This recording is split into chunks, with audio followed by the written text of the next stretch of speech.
Юно Сато Ая Хонока – это крупная сеть оздоровительно-банных спа-центров, имеющихся в любой префектуре Японии. Кстати, строительство такого же бальнеологического спа-комплекса стартануло на острове Сахалин в недалеком 2017 году, но о нем немного позже. Сейчас я расскажу об одном из местных комплексов Ая Хонока, который находится в районе Киото, города Саппоро. Он работает 24/7 без выходных, как, впрочем, и вся сеть Хонока. Как выглядят японские бани и как правильно их посещать, я постараюсь разобрать детально в этом видео.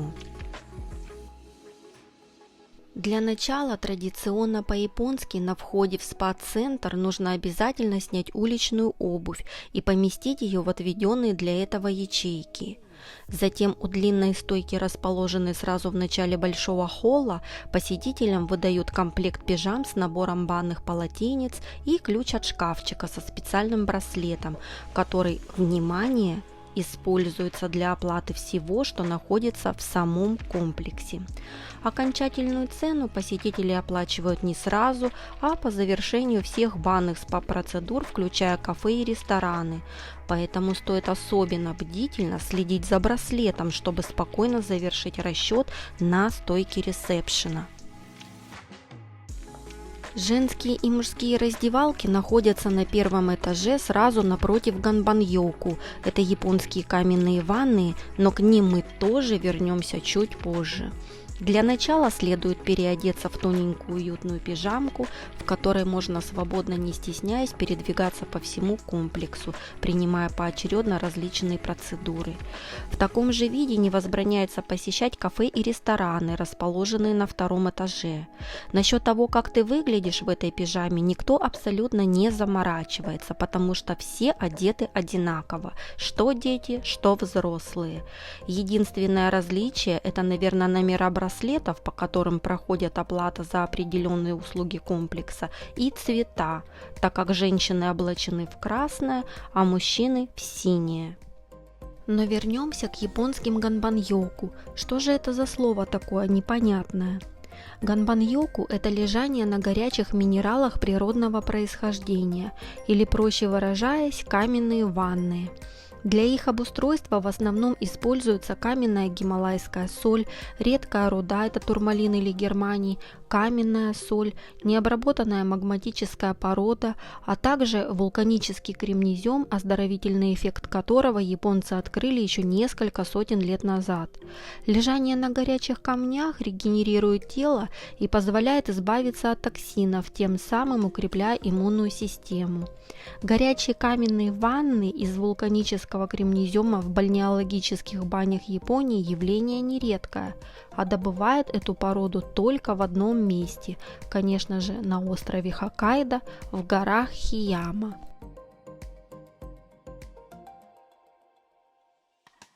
В оздоровительном комплексе Ая Хонока имеется 4 отделения ганбан-йоку с различным уровнем колебания температур. Это помещение с вулканическими пластинами с температурой в плюс 36, плюс 39 градусов, помещение с минеральными камнями в плюс 40, плюс 42 градуса, округлая комната с вулканическими пластинами с температурой в плюс 45, плюс 53 градуса и еще одна холодная каменная ванная ганбан-йоку с температурой в минус 22 градуса.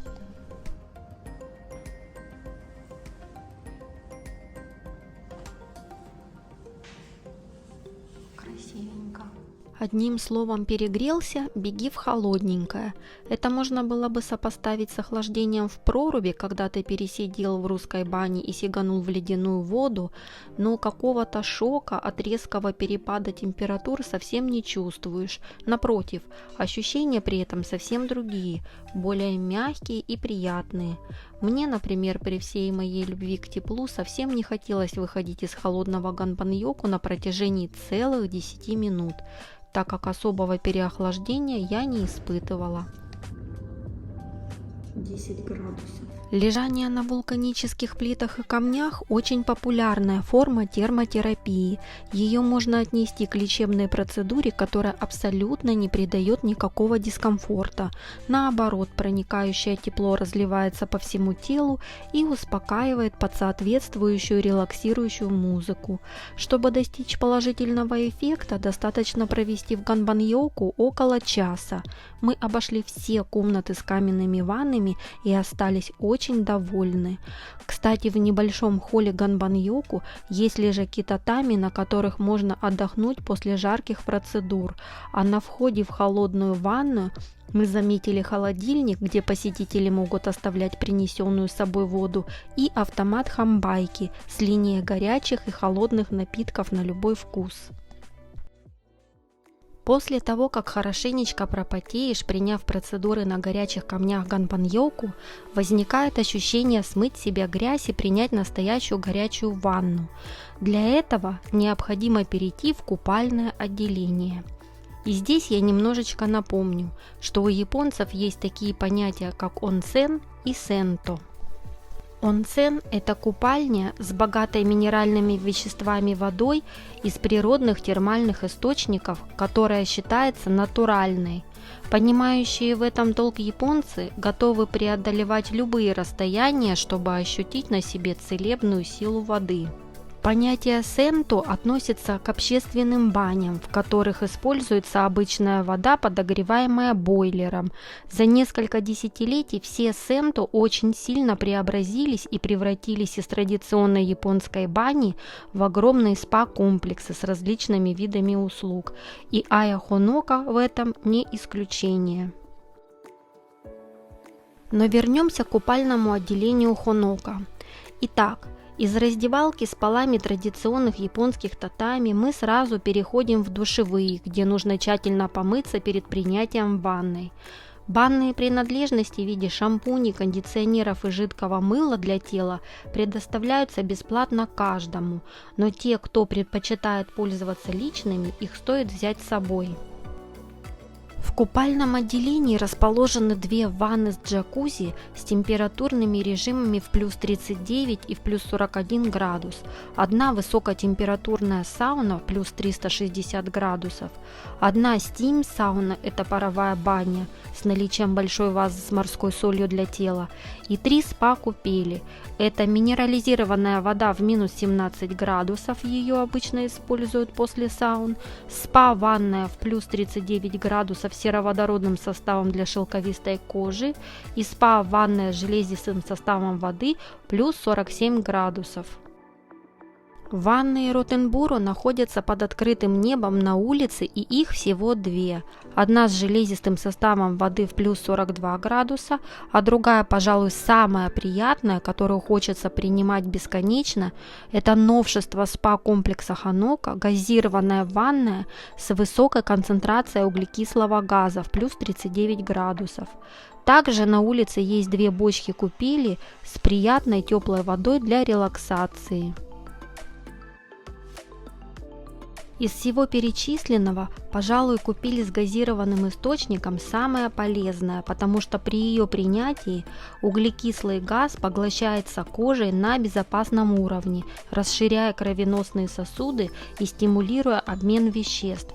Это позволяет улучшить кровообращение и снизить артериальное давление, кто страдает гипертонией, а также помогает снять усталость, мышечную боль, боль в суставах, боль в пояснице. Плюс такие ванны рекомендуются при невралгии, ригидности мышц плечевого пояса, это еще называется синдромом мышечной скованности, и артралгии. Остальные спа-купели в зависимости от их состава воды также положительно влияют на кожные заболевания, женские заболевания, заболевания сосудов и помогают при диабете. Однако не стоит забывать, что купание в горячей воде противопоказаны людям с тяжелыми заболеваниями сердца, поэтому здесь особенно стоит быть осторожным и перед принятием того или иного источника проконсультироваться с лечащим врачом. По завершении водных процедур можно подняться на второй этаж с кафе и ресторанами и отведать лучшую, самую правильную и вкусную японскую кухню. Стоит отметить, что это не только насыщение желудка, но и эстетическое наслаждение от красиво поданной пищи. Блюда всегда меняются в зависимости от региона и сезона. Таким образом, японские повара привносят небольшое напоминание об осени, лете, весне или зиме. Также на втором этаже расположены массажный кабинет, маникюрный салон, парикмахерская, 2 спа-салона с комплексными услугами ухода за телом и лицом, зона отдыха с потрясающими массажными креслами, 2 зоны отдыха с большой манго-библиотекой, одна из этих зон унисекс, отдельная зона отдыха для мужчин, общая спальная зона с лежаками для тех, кого разморило и кто не в силах вернуться домой, детская зона для игр и небольшое интернет-кафе. Здесь вот кровати.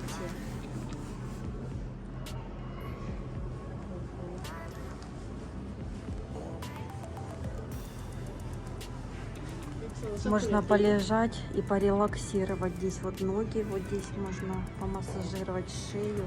Это типа как waterbed, да, идет водяная кровать, массажерная, массажная, вернее. Класс. Окей, но это все в Японии. А как же там обстоят дела с Хонока на Сахалине? Ведь там тоже велось грандиозное строительство такого же бальнеологического спа-комплекса еще с 2017 года. Да, действительно, соглашение о создании предприятия было подписано годом ранее на Восточном экономическом форуме ВЭФ во Владивостоке, и он должен был выглядеть так. А билет должен был стоить 900 рублей на весь день. Но в процессе, как всегда, появилось очень много «но». По заголовкам из местных сахалинских СМИ, которые подробно освещают читателей о развитии событий с самого начала строительства комплекса, можно было бы уже спокойно написать толстенную книгу или даже снять целый сериал. Как только они не пестрили. Медиа Сахалин-Инфо, Сахалин-Бизнес и другие СМИ писали, что в строительство комплекса было вбухано немало средств, большую часть которых по отношению к доле участия в 40% внесла японская сторона. Сумма вложений превышает 200 миллионов рублей, причем японцы внесли даже больше, целых 50% от общей суммы. Отсюда возникли разногласия. Касаясь не только бизнеса, стоит отметить, что японцы чересчур щепетильный народ, который любит прозрачность и предписанные инструкции. Но по словам японского представителя компании-инвестора и спонсора Ивадеро Харуо-сан, данного в интервью медиа Сахалин Бизнес, говорится, что уже с 2018 года российская сторона все больше находила причины не выполнять свои обязательства по вкладыванию средств, отчего часто стали меняться решения, закрепленные в протоколах собрания участников. Позднее к японской стороне стали поступать требования по внесению дополнительных денежных ресурсов, но они отказались, так как уплатили больше положенного. И спустя некоторое время объект Хонока подвергся консервации. В марте 2022 года информационный портал «Анивские новости» выпустил очередную статью, в которой говорится, что арбитражный суд Сахалинской области принял к рассмотрению уже 4-е заявление о банкротстве Хонока Сахалин. Иск подала производственная геолого-гидрогеологическая фирма «ЭОН», которая бурила скважины для комплекса. Ранее, в сентябре 2021 года, Сахалинский арбитраж посчитал, что Хонока должна компании 8 миллионов 978 тысяч 228 рублей.